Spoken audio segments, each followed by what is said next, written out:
Më lejoni që nga kjo foltore t'i drejtoj me një apel publik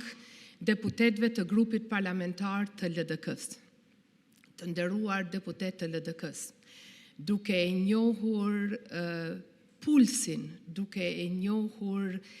përkushtimin dhe duke e njohur vullnetin e votuesve të partisë tuaj,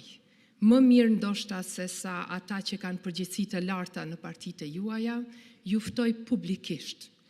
që si parti e ardhur nga një traditë institucionaliste,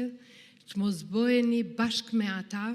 të cilët nuk i respektojnë institucionet e shtetit, të cilët bllokojnë procese të rëndësishme, të cilët bllokojnë buxhetin, bllokojnë pagat edhe bllokojnë të ardhmen e këtij vendi. Mos u bëni kontribues të bllokimit të shtetit, sepse as nuk ju bën nder juve personalisht si deputet që keni marrë përgjegjësi,